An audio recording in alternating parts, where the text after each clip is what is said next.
Hi, I'm Emmett Kogan. I'm 15 years old, and I've won 3 junior world titles, 2 410s, and 1 doubles.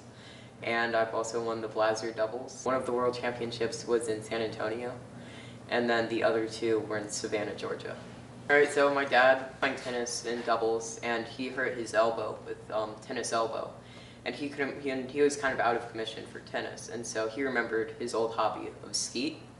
And so he took me, or himself, my brother and I, out shooting one day, and we had a lesson. And from the first target that we shot, it was just so fun, like watching the bird just blow up. It was the best thing ever. I was barely 10 years old. From that day, we just started going out and shooting every once in a while. And from time, we just got a bit more into it, and a bit more into it, and a bit more into it. And he started shooting better, and we started shooting better. And we had a couple more lessons until we were just practicing and getting better from then. And then maybe like 6 months or so later, we shot our first shoot. And so we had a blast. And so it was just fun to like spend the time with my dad and my brother at that time. It was fun to try and be perfect. But I mean, if you were just so into it that that's all you cared about, you wouldn't have gotten anywhere, and you'd just have burned out. Like Emmett said, when, of course, another injury, I tore up an arm playing tennis, and realized, gosh, we're back in Jacksonville, and I haven't been spending much time at the gun club. Let's go shoot. That's something we could do on the weekends. And so I took him and his brother Wyatt out. They were like barely 12 and 10. And it was just a blast seeing them get turned on when they shot the shotgun and hit some targets. Paul Giambrone is a champion who teaches many people and has been very helpful in taking them to the next level. Locally, Early Piety is a great teacher who taught me, who taught my kids when they started.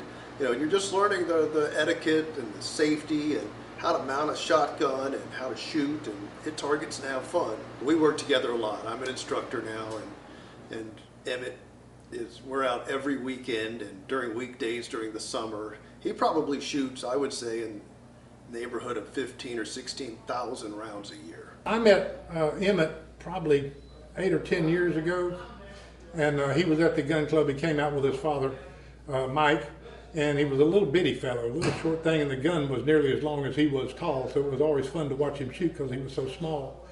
But he had an interest in it, and he had a kind of a natural ability to do it.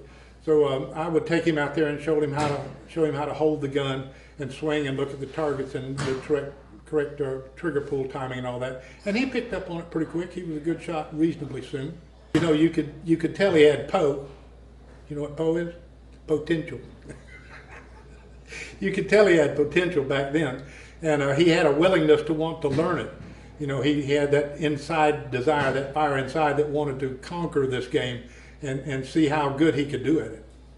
Knowing that there's that much more to the game that I could learn and get better at, I just wanted to strive for perfection. Like last year I was running I think I ran like maybe 2 all week now.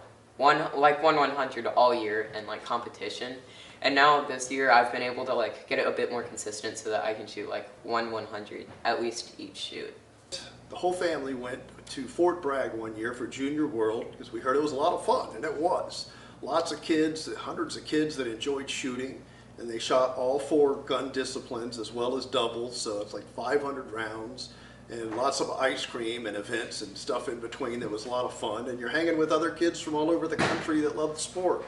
And we didn't win anything. We got to watch some kids that were a lot better and had been doing it longer, and I guess Emmett really got turned on by that kind of experience. And in subsequent years, we went to Junior World again, and he kept working and working at it. And lo and behold, he shot I want to say it was a 98 or a 99 in the 410 one year at Junior World. I think he was 11 or 12. And that was tied for first place. It was a windy day, it was challenging, and he was shooting against another young man, great shooter, whose name is, believe it or not, Skeet Smitha. Anyone whose first name is Skeet is obviously going to be a great skeet shooter. He still is. And Emmett was in a shoot-off with him for the 410 championship. And I was thinking, you know, maybe today the skeet fairy is going to smile on us. And I told Emmett, I said, look, he's won a ton of these things. You've never been here. He has everything to lose. You have everything to win. And Emmett went out there and smoked him. So it was It was, yeah, I was really proud Pappy that day. Emmett, though, he was willing to stay with it and hone the skill. Kind of like a dull knife, you can get it good enough to sharp enough to cut, but it's not sharp enough to shave. Well, he wanted to take it to the next level. He wanted to become good at this and become state champions and a better shot. So he just had the stick-to-itness that most people don't have and the fire in the belly to make it happen. They have collegiate shooting teams, like in Clemson, there's a very big one, FSU, and a couple other colleges in Florida also have them. And I would love to get a scholarship at one of these places, because I'd love to like continue shooting for the rest of my life. It's a blast, and it's very fun and to do it with other people. And this way I can still continue doing that, and I can get into a really good school.